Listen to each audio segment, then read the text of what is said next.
A esta hora, temas económicos en nuestra pantalla. ¿Cómo le va? Bienvenidos. Vamos a empezar a abordar hechos en Latinoamérica y en el mundo. Información de Venezuela. Ayer se firmaron acuerdos políticos entre gobierno y parte de la oposición. Uno de esos dirigentes opositores, Claudio Fermín, dijo: las sanciones contra Venezuela son una puñalada al aparato productivo. Hay reacciones en todo el panorama económico también en este país. 50.000 empleados de General Motors están en huelga en Estados Unidos. Israel, que hoy está de elecciones, va al análisis en este programa.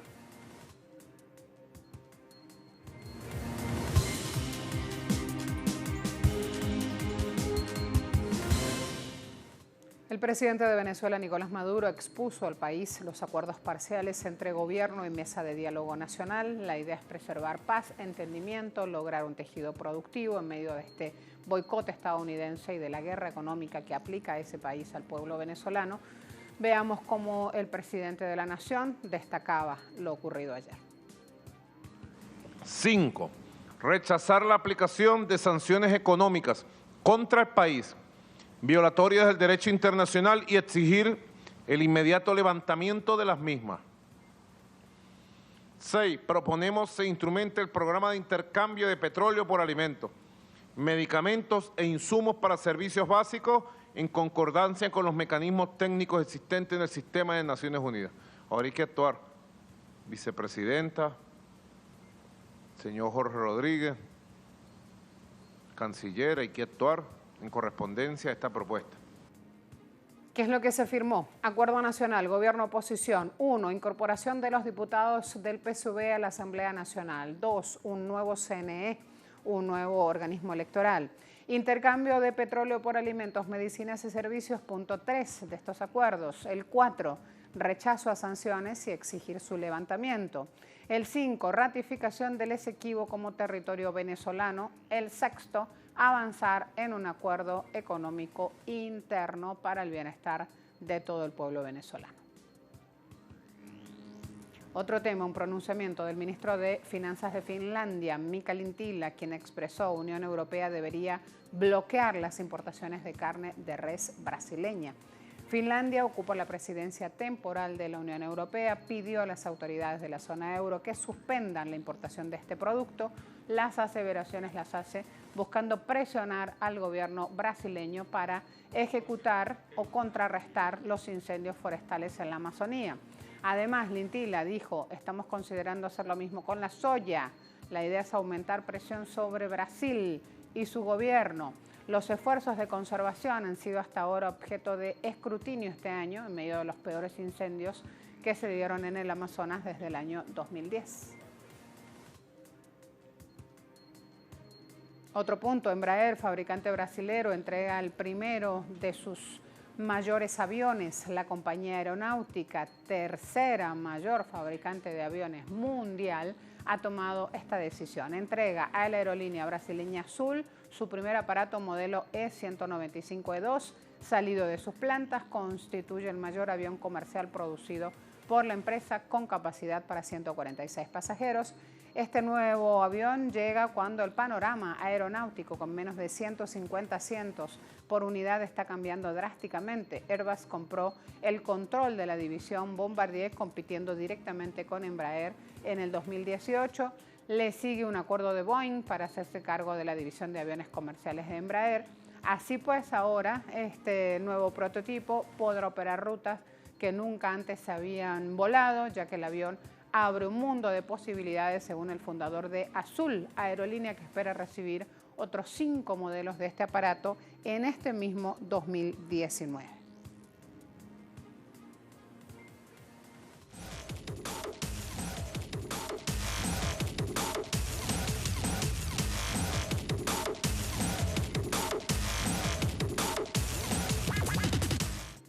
Criptomonedas se siguen abriendo paso en este mercado internacional. El uso llega también incluso a los partidos de la Champions. Ahí vamos. El partido de fútbol entre los lusos del Benfica y los alemanes del Leipzig, que disputarán en el Estadio da Luz este 17 de septiembre, pasará a la historia del fútbol europeo, ya que será el primer encuentro de la Liga de Campeones de la UEFA, cuyas entradas se podrán abonar en criptomonedas gracias a la plataforma portuguesa de pago seguro, Utrust, que opera en moneda virtual. En ese sentido, los aficionados germanos del Leipzig o los lusos del Benfica que adquieran cualquier entrada general del mencionado partido tendrán el privilegio de ser pioneros a la hora de adquirir una localidad en criptomonedas para un encuentro de la Liga de Campeones.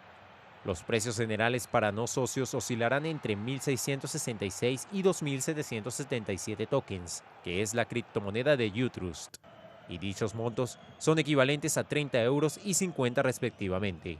La plataforma portuguesa nació hace un par de años, gracias a la idea que desarrolló en la ciudad lusa de Braga su director general Nuno Correia, para crear una plataforma de pago seguro con monedas virtuales. La primera gran empresa del mundo en apostar por este tipo de pagos fue el club de fútbol del Benfica, Sociedad Limitada, que confió en la idea de ampliar su mercado de venta de entradas a esta plataforma el pasado mes de junio. A la vuelta, la huelga en Estados Unidos. General Motors, ¿por qué lo hacen? ¿Cuáles son los objetivos? Lo revisamos.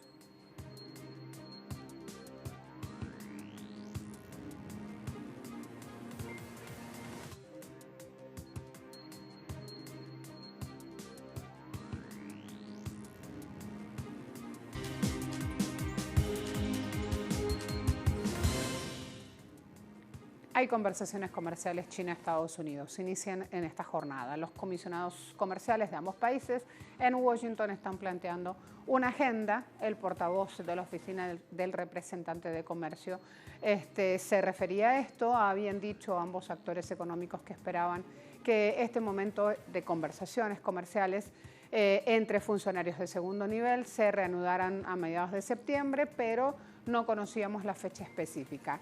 Ahora, ya en el terreno de los hechos, le sigue esta cita donde van a participar representantes, por ejemplo, de Estados Unidos como Lighthizer, el secretario de Tesoro Steven Mnuchin, con el principal negociador chino, con Liu He, viceministro.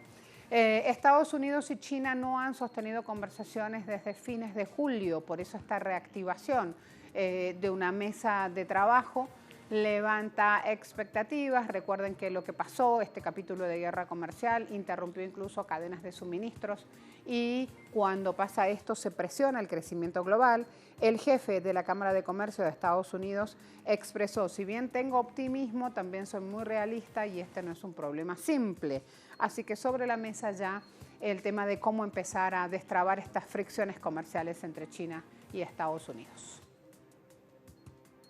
Fricciones que se dan desde que Estados Unidos intensificó unilateralmente justamente sus acciones, violando el sentido común de este espacio de cooperación económica internacional. Una perspectiva estrecha y miope, fíjense quién lo dice.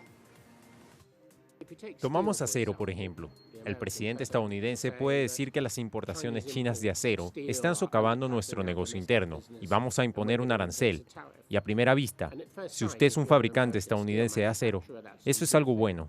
Pero si usted es un fabricante estadounidense que usa acero chino para hacer otra cosa, entonces el efecto de las tarifas puede ser aumentar enormemente el costo para usted de hacer negocios. Y usted está dañado. Por lo tanto, las personas deben mirar no solo la inmediata aplicación de aranceles u otras restricciones comerciales, sino los efectos colaterales. Y usted está comenzando a ver esto en Estados Unidos. Está comenzando a ver que los fabricantes dicen que lo que está haciendo el gobierno estadounidense puede estar dañando a China y está dañando a mi negocio también. Las guerras comerciales no son buenas. Todos son perdedores. El comercio internacional beneficia al mundo en general. Y me atrevo a decir que habrá un acuerdo. Pero cuanto más se demore para tal acuerdo, más daños se harán. Fíjense ahora esta situación laboral en Estados Unidos. Más de 48.000 trabajadores de General Motors, pilar de la industria automotriz del país, protestan por primera vez en 12 años. Primera huelga que sufre la empresa.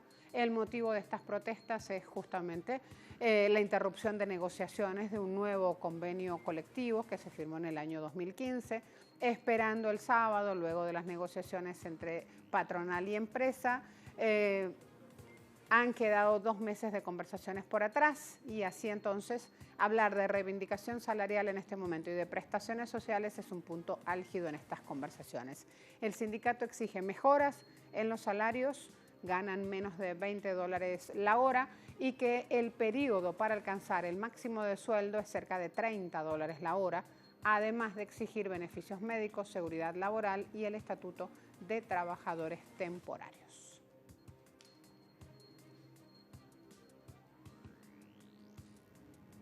Además, a esta hora vamos a mostrar también un panorama en Francia, al que se le suman médicos, enfermeras, abogados a protestas que hay contra la reforma de pensiones.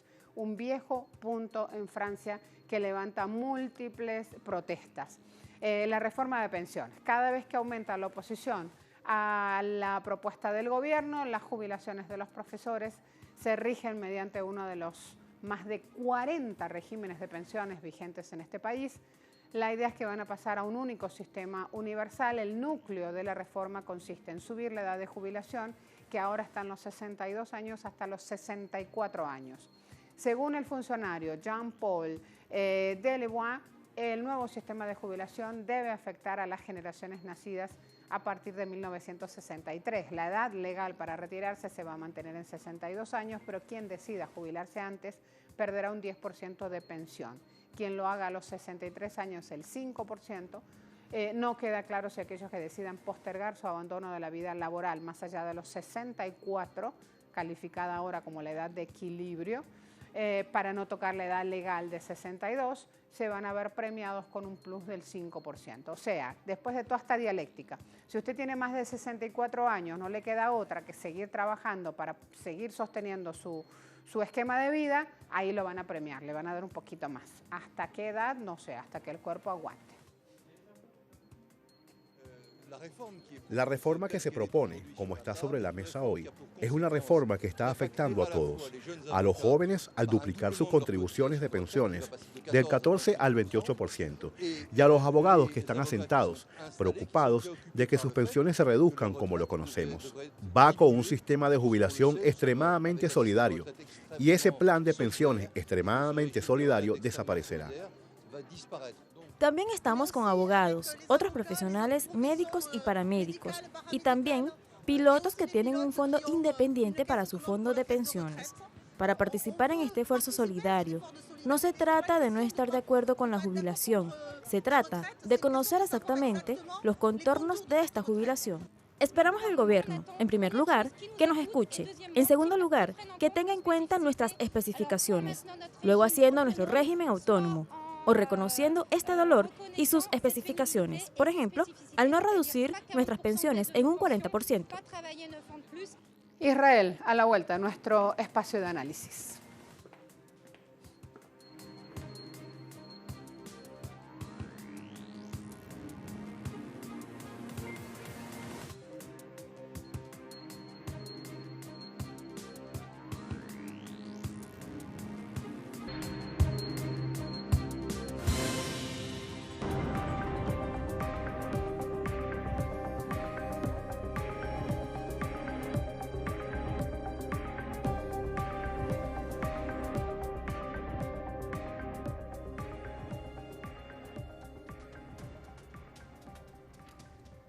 ¿Qué pasa si le digo que en Israel la tasa de desempleo ronda el 4%? Es la tasa más baja de la región del Mediterráneo, lo que quizás a muchos podría darles la sensación de que todo marcha bien.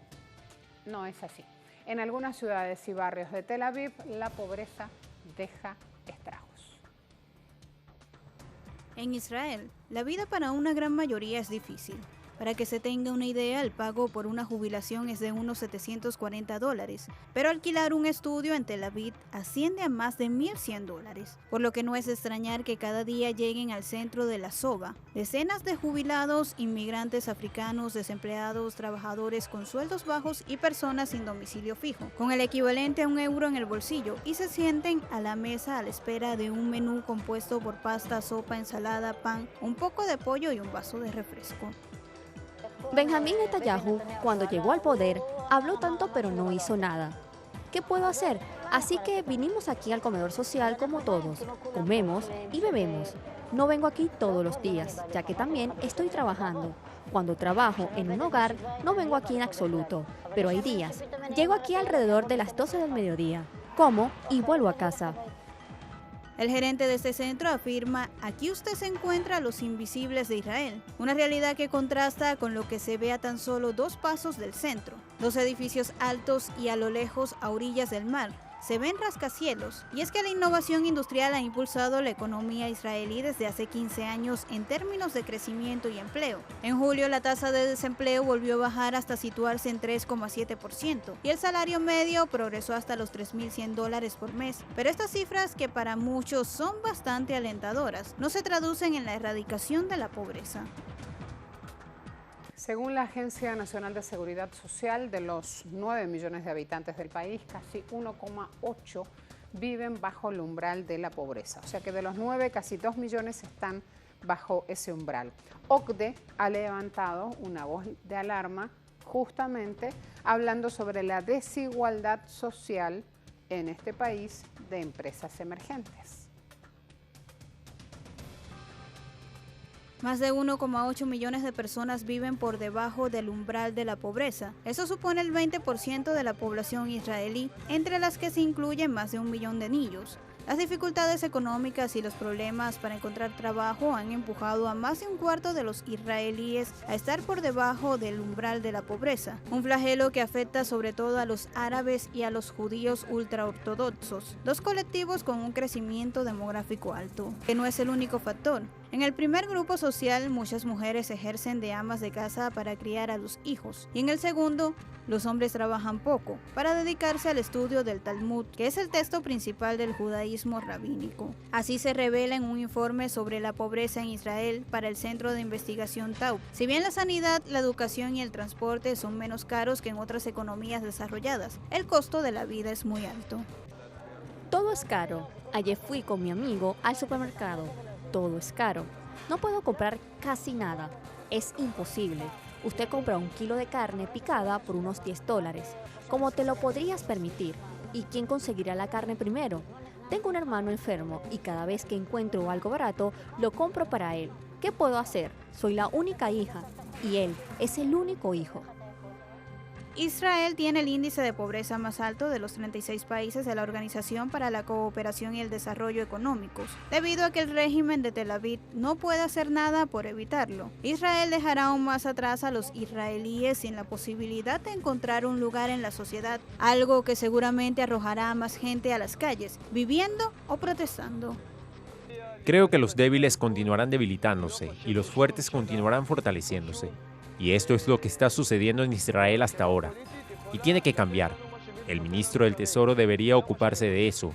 Y él necesita, para ser alguien que no solo hace promesas, sino que luego se sienta en su silla y no logra nada, necesita ser alguien poderoso, con un brazo realmente fuerte.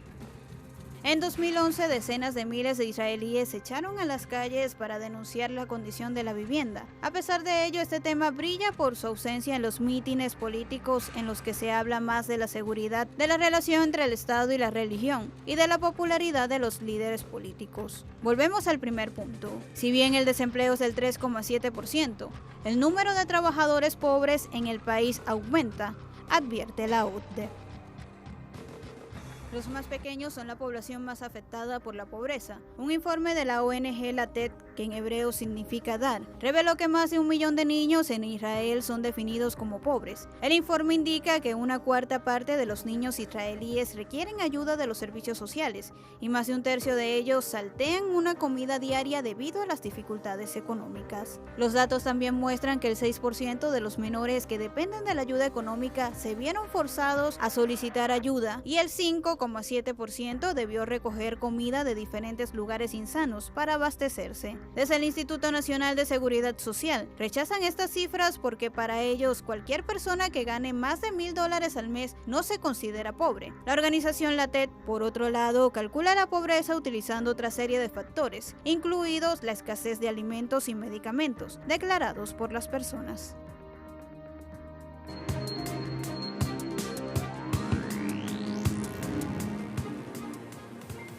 Entre temas energéticos que generan noticia económica, el Nord Stream advirtió que el oleoducto que trasladaría gas natural de Rusia a Alemania a fin de año podría retrasarse hasta 8 meses debido a los obstáculos para obtener los permisos del gobierno de Dinamarca. Esto implicaría 660 millones de euros adicionales, unos 731 millones si las autoridades danesas no aprueban el permiso. Señalamos que este buque se acerca a lo que podría ser un retraso costoso para el proyecto de gasoducto liderado por Rusia. Con cada tubería de acero colocada en el fondo del mar Británico y una tripulación de alrededor de 400 hombres, el solitario de 397 metros está soldando y colocando tubería a una velocidad de 3 o 4 kilómetros por día, con la cual espera llegar a aguas danesas a principios del próximo mes.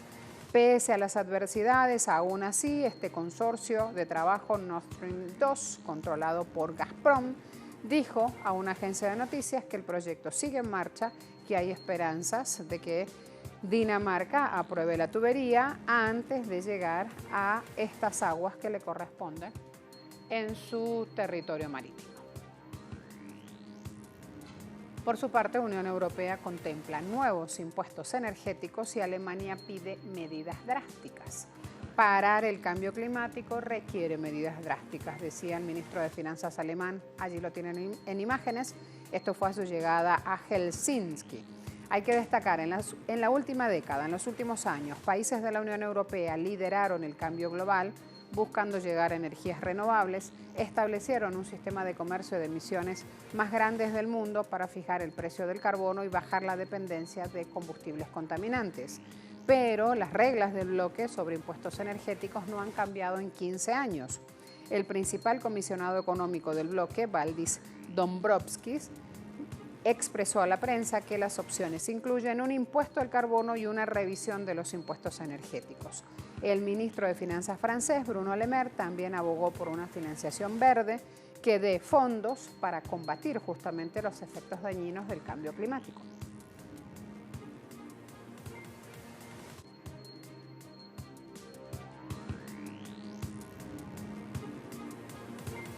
Indicadores petroleros a esta hora, Brent operando a $68,90 el barril, WTI $62,35 el barril, precio OPEP sube, está en 66,43, siempre en dólares, siempre el barril. A todos muchas gracias.